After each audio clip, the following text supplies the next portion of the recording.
Muchas gracias. En primer lugar, agradecer a la doctora Pernas la invitación para participar y también a la Fundación Solti por organizar este taller de formación para pacientes.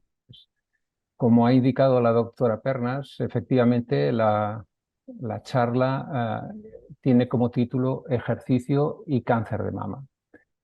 En principio, dos palabras, cáncer y ejercicio, que parecerían no tener mucho en común, pero sin embargo parece, y todos somos conocedores, de que hay una relación entre el hecho de hacer ejercicio y cáncer.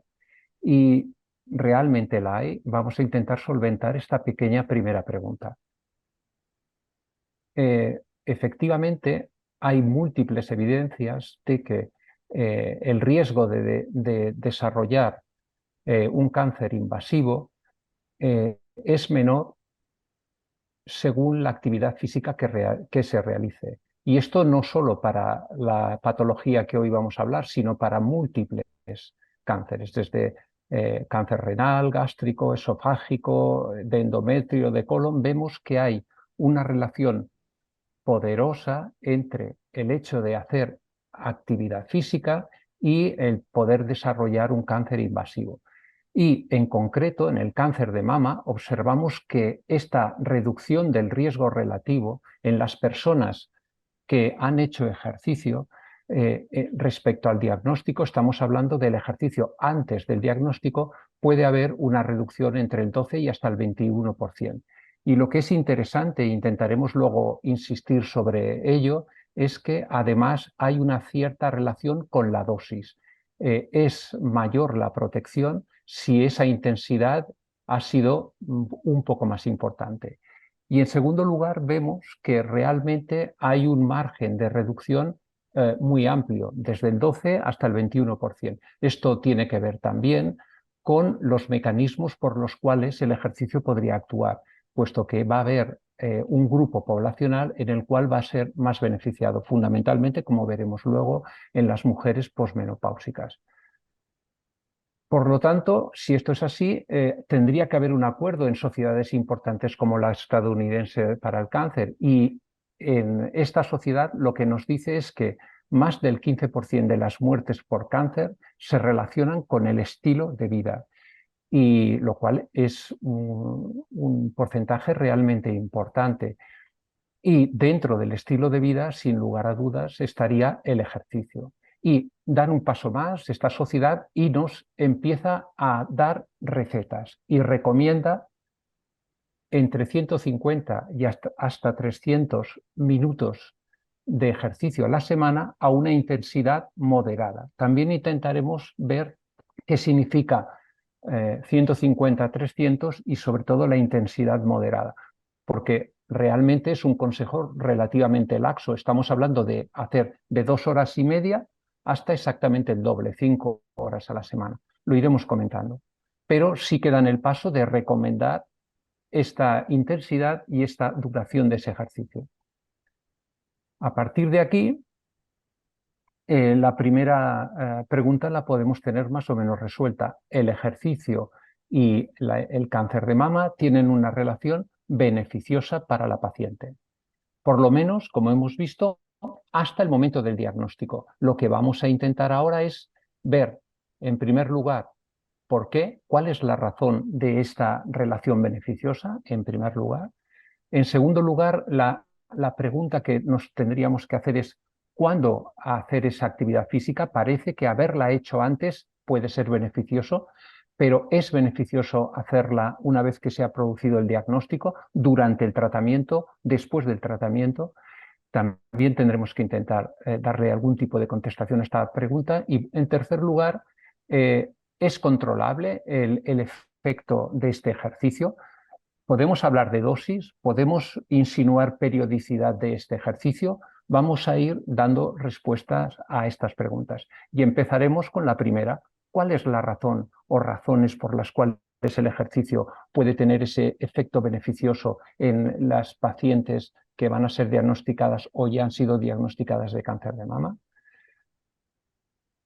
Para dar un poco la razón, lo vamos a o razones, vamos a dirigirlo en dos sentidos. En primer lugar, uno un poco más global y otro un poquito más específico. Respecto al global, cualquier célula va a necesitar energía para mantenerse viva y si es, por ejemplo, una célula muscular, una fibra muscular, esa energía y la necesidad de energía la vamos a poder modificar con nuestra propia voluntad. Esa energía nosotros la vamos a satisfacer con una serie de reacciones metabólicas y este metabolismo que está en cualquier célula y especialmente, por ejemplo, en las células musculares, va a ser absolutamente oxígeno dependientes. Lo que quiero decir es que para que nuestras células, cualquier célula, pero específicamente la célula muscular, pueda realizar su función, por ejemplo, el movimiento, va a necesitar energía. Y para que este movimiento y esta energía se produzca, deberemos de aportar oxígeno. Lo que ocurre es que esta relación entre la energía y el aporte de oxígeno no va a ser estable. Nosotros somos a este respecto absolutamente plásticos. ¿Qué significa? Que es la energía que necesitemos la que gobierna la cantidad de oxígeno que nosotros enviamos a cada una de estas células. De forma que si yo aumento mis necesidades energéticas, por ejemplo, paso de necesitar una ratio de 10 ATPs por minuto a 30 ATPs por minuto, tendré que aportar pues, más oxígeno, pues del orden de 3 veces más. Perfecto. Para hacer esto va a haber dos posibilidades. Una, que una posibilidad que será aumentar el flujo y otra que será aumentar el número de capilares. Este es el concepto de plasticidad. Y otro concepto que creo que merece la pena tener claro e introducirlo aquí, sobre todo cuando hablemos de ejercicio posteriormente, es que nuestra capacidad de adaptación se hace a las necesidades máximas. Quiero decir, que nuestros músculos, nuestro corazón, nuestros pulmones, lo que van a hacer es adaptarse a las máximas necesidades que nosotros hagamos o necesitemos mientras que hagamos ejercicio. No se va hacia la media del consumo de un día, sino hacia las necesidades máximas mientras que hacemos ejercicio. Quizás con una imagen, sé que es una idea un poco compleja, pero con una imagen lo veamos más claro. Aquí vemos dos imágenes. En la parte superior, en la A, es un músculo en el cual los puntitos blancos serían los capilares, mientras que en la B es el mismo músculo, pero una vez que le hemos estimulado. Es un músculo activo. Si lo ponemos en negativo, observamos los puntos blancos como los puntos en los cuales tenemos capilares, o sea, la oxigenodependencia, el aporte de oxígeno, y observamos cómo podemos pasar el mismo músculo de estar aquí a estar abajo con una enorme riqueza de capilares que se han construido de nuevo. A eso nos referimos respecto a la plasticidad. ¿Y quién ha controlado esta construcción? La necesidad de energía que nosotros hemos podido controlar. Por lo tanto, a más necesidades, más aporte de oxígeno, más capilares, pero no solo más capilares. Tendremos también más posibilidades de aportar sustratos energéticos, más capacidad antioxidante, etcétera, etcétera, etcétera. Y a mí aquí me gustaría dejar clara una idea. Esta plasticidad que es por más, también lo es por menos. Quiero decir que ese músculo o un tejido en general que sea menos activo reducirá el número de capilares. Por eso, el sedentarismo va a ser fuente de unos músculos extraordinariamente fatigables.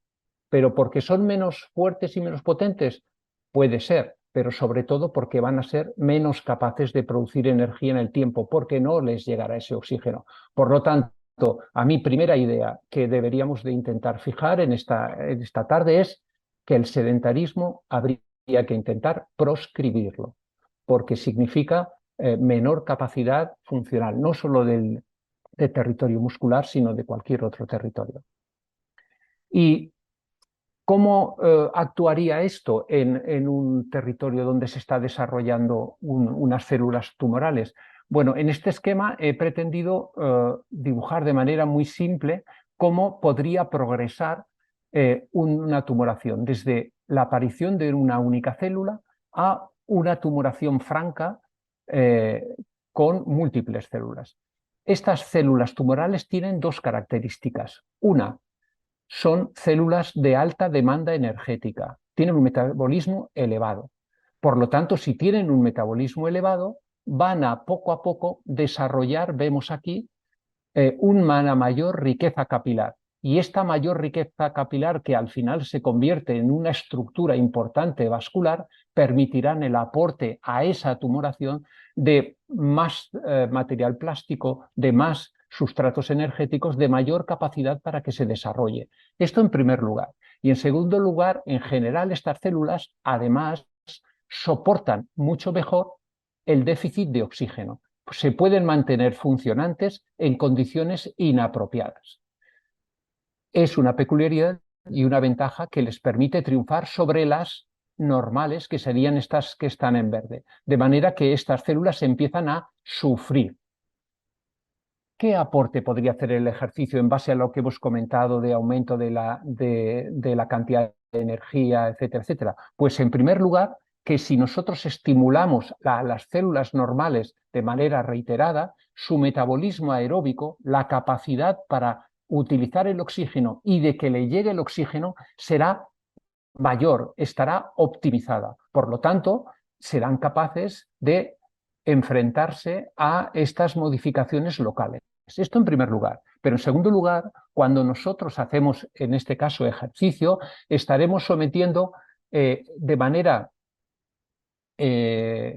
intermitente a estas células sanas a un aporte inadecuado de oxígeno, porque este es el principal estímulo que estamos produciendo, el generar una necesidad energética que se ve de forma inapropiada, solventada, y ese estímulo hace que haya una neoformación. Bueno, resumiendo, estas células que han sido requeridas a una intensidad importante, anaeróbica, también se volverán más resistentes a estas condiciones inapropiadas debidas, entre comillas, al propio robo energético de las células tumorales. Dicho de otro modo, tendremos un tejido que será más capaz de tolerar este crecimiento o obligará a estas células tumorales a que crezcan más generaciones para que lleguen a triunfar. Esta podría ser una de los mecanismos. Y otro mecanismo que creo que merece la pena comentar, porque afecta fundamentalmente a las mujeres posmenopáusicas, es más global. Tiene que ver con el tejido graso. En las mujeres posmenopáusicas es sabido que el tejido graso está relacionado con el aumento de estrógenos. Si nosotros hacemos ejercicio y lo hacemos de manera reiterada, continuada y en intensidad suficiente, el tejido graso será menor. Y por un lado. Y el que haya un tejido graso menor va a tener varios factores. En primer lugar, este tejido graso genera lo que se denomina un estado inflamatorio de baja intensidad crónico, dependiente de una serie de sustancias que son mediadores proinflamatorios, como estas que vemos aquí, el TNF-alfa o la interleuquina 6. Si tenemos menos grasa gracias al ejercicio y otras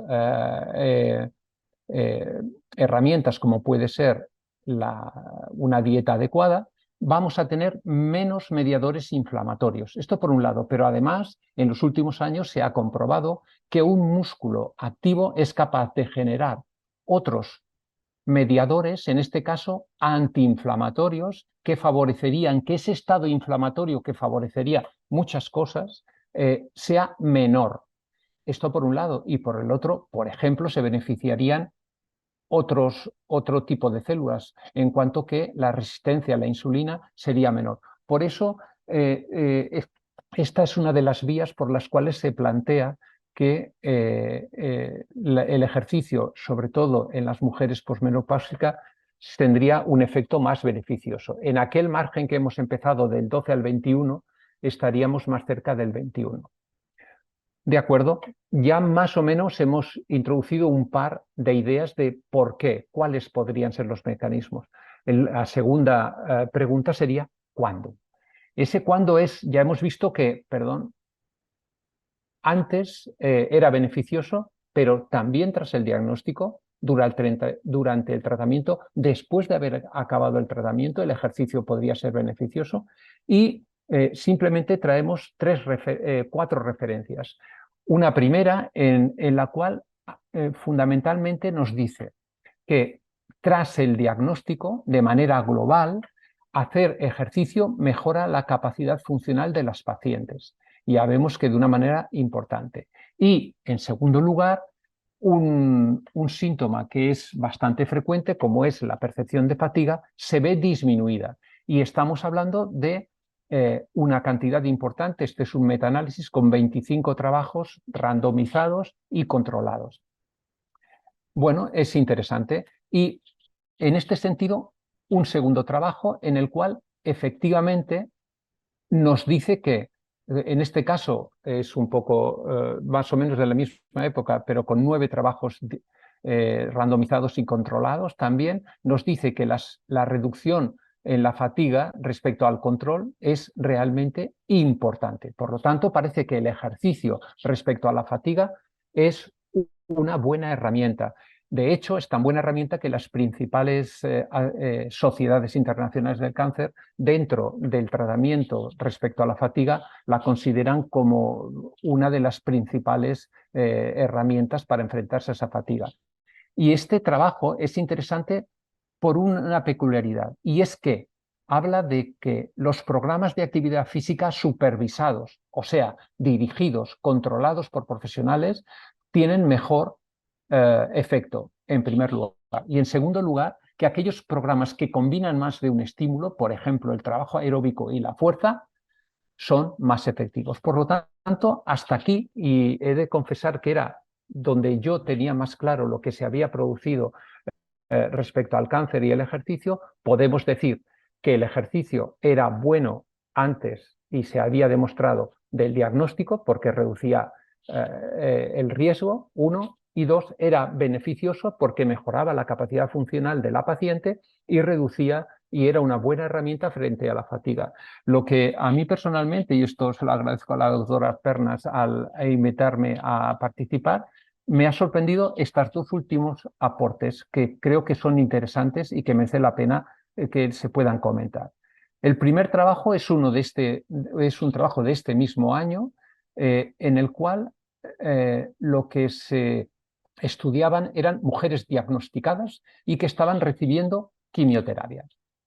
Estas mujeres, como siempre, de manera randomizada, o sea, aleatorizada, y con un grupo control que seguían haciendo la rutina habitual, a una parte de ellas se les realizaba una intervención. Y esa intervención se hacía mediante modificaciones en su dieta y el ejercicio. Y en el ejercicio se volvía a introducir lo que decíamos antes, los 150 minutos. ¿Por qué? Porque esto es lo que indica el documento de consenso, las famosas guías de expertos que deberían de aplicarse. Y el ejercicio eran 150 minutos moderado a vigoroso o, si era realmente vigoroso, la mitad. Y aquí añadida que un par de veces a la semana introducir trabajos de fuerza. Decir dos cosas respecto a este trabajo que realmente son muy interesantes. Primero, se realizó durante la época del COVID y esto significó que esta intervención se hizo mediante tutorización telefónica y podía ser peculiar los resultados. Por eso señalaré simplemente tres ideas de este trabajo que me parecen interesantes. La primera es que la intervención, a pesar de hacerse durante el periodo COVID y telefónica, pero de acuerdo a estos, en cuanto al ejercicio, a estas dosis de ejercicio, la intervención condujo a mejorías en la calidad de la dieta y los niveles de actividad física. Por lo tanto, conseguido. Si queríamos que estuviesen mejor nutridas y físicamente mejor, perfecto. En segundo lugar, ¿qué pasó con el tratamiento puesto que estaban recibiendo quimioterapia? Yo no estoy familiarizado con esto realmente, pero las tasas de finalización del tratamiento eran, desde mi punto de vista, espectaculares. Estaban en el 93-94% del tratamiento. Por lo tanto, podemos decir que, y sin diferencias entre los dos grupos, podemos decir que no mejoró la finalización de la quimioterapia, el hacer actividad física, pero también podemos decir que el hacer actividad física tampoco la empeoró. Por lo tanto, fenomenal. Y lo que me pareció más revelador de este trabajo es la última pregunta, la que yo me hacía al leer el objetivo de este estudio. La desaparición de los cánceres invasivos de mama tras esta quimioterapia. ¿Cómo había oído esta desaparición entre el grupo de intervención y el grupo de control? Pues resultó que en el grupo de intervención el número de pacientes que estaban exentos de esos cánceres invasivos más que duplicaba a los del grupo control. Es un poco más prolijo este trabajo, pero realmente estas diferencias son significativas y desde mi punto de vista generan un cambio en el paradigma. El ejercicio ya no solo puede estar pensado para mejorar la fatiga, sino parece que puede tener una influencia sobre la historia de la enfermedad. Y a mí esto me resultó reconocer cuando preparaba esta charla algo absolutamente espectacular. Y por eso, y basándome en esto, me gustaría añadir un último trabajo, a pesar de ser un poco pesado, que es este trabajo. Es un trabajo realizado con casi 3.000 mujeres, en el cual se tenía en cuenta el haber hecho ejercicio antes del diagnóstico y con posterioridad haber hecho también ejercicio, pero hacer ejercicio de manera voluntaria, recreacional, sin una dirección concreta, simplemente ser físicamente activo, o hacer como mínimo la intensidad que recomendaban estas guías que hemos comentado de los 150 minutos a la semana, etc. Y me gustaría, sé que hay muchas letras, sé que hay muchos datos, me gustaría simplemente señalar 4.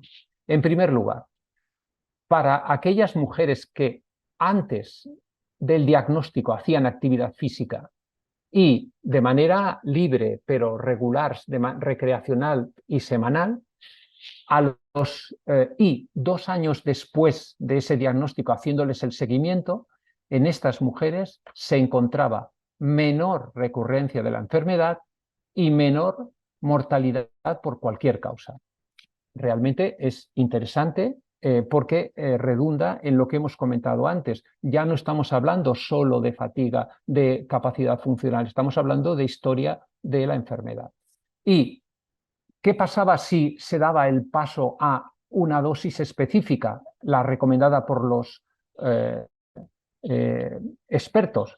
Pues veíamos que efectivamente aquellas mujeres que habían hecho antes del ejercicio este tipo de intensidad y la seguían haciendo al año, su reducción en la recurrencia de la enfermedad o la mortalidad por cualquier causa era poderosa, era inferior. Si esto se mantenía, como señalamos aquí, hasta el segundo año, o sea, eran mujeres que habían hecho ejercicio antes del diagnóstico, ejercicio de estas intensidades, y seguían haciendo durante los 2 años posteriores, realmente la recurrencia era muy inferior y realmente la mortalidad por todas las causas era muy inferior. Y el elemento que yo creo que es diferencial y desde mi punto de vista casi mágico es qué pasaba con aquellas mujeres que no habían hecho ejercicio antes del diagnóstico. ¿Se les puede recomendar hacer ejercicio y hacerlo de una cierta intensidad porque puede que tenga efecto?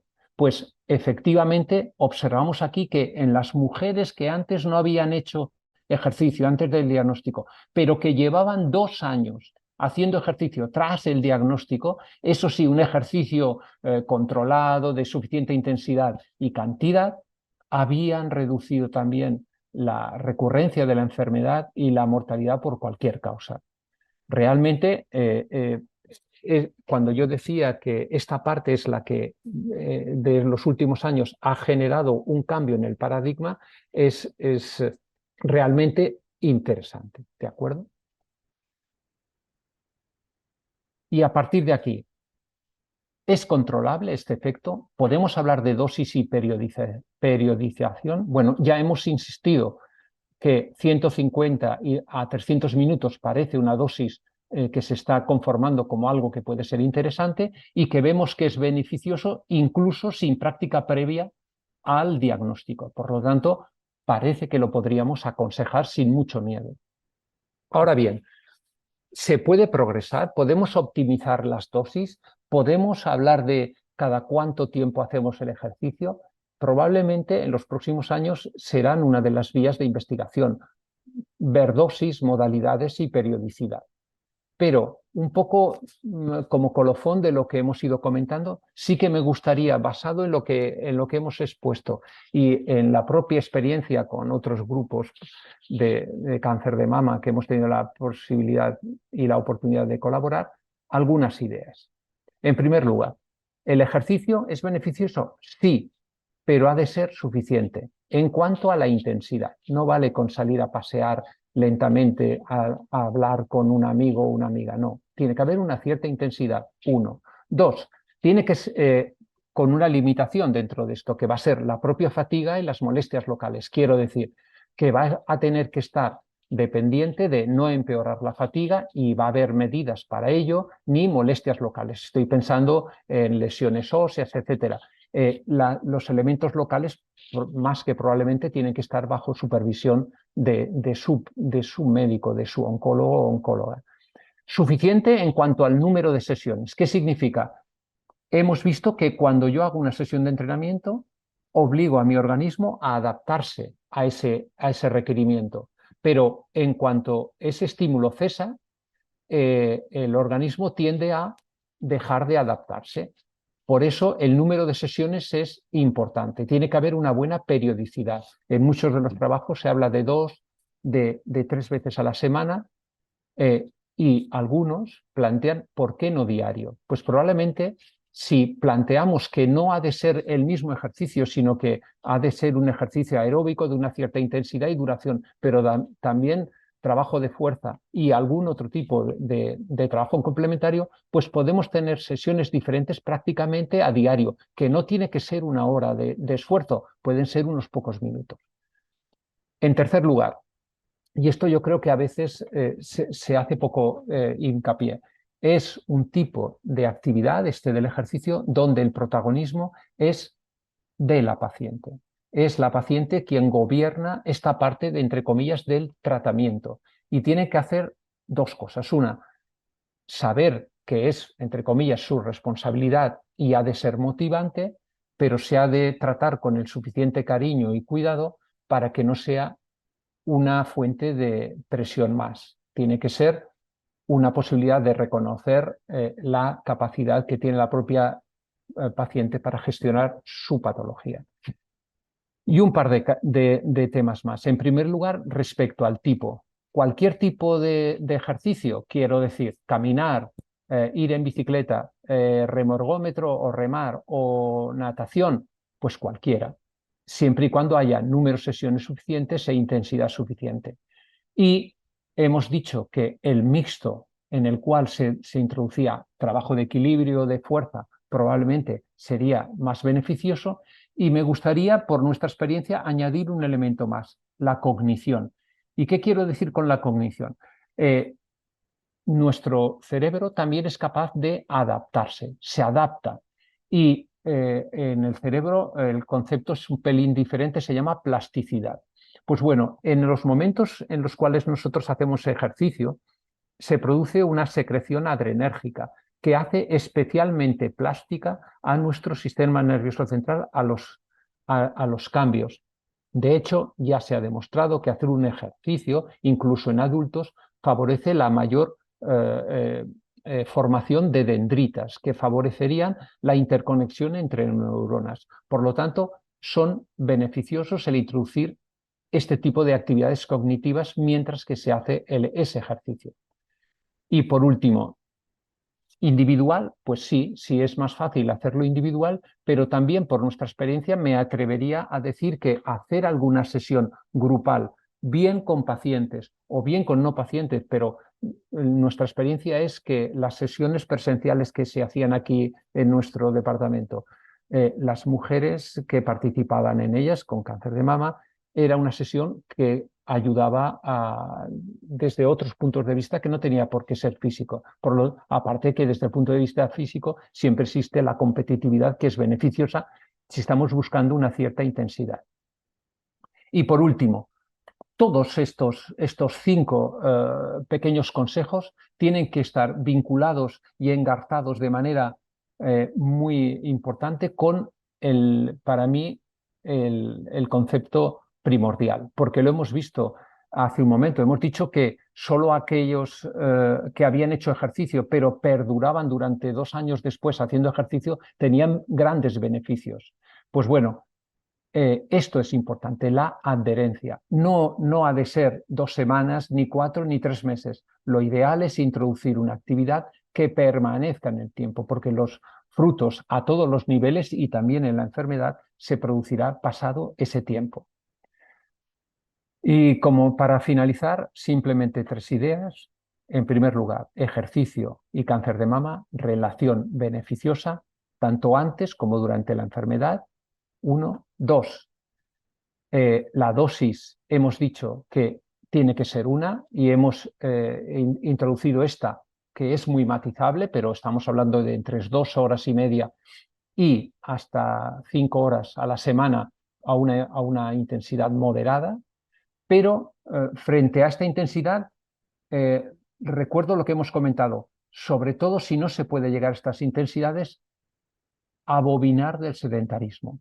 Hay que alejarse del sedentarismo porque no sé, yo me atrevería a decir que es más perjudicial el sedentarismo que beneficioso el hacer la actividad física, aunque sea un poco atrevido por mi parte. Y todo esto vinculado a la palabra que hemos dicho antes, adherencia, mantener en el tiempo, mantener en el tiempo.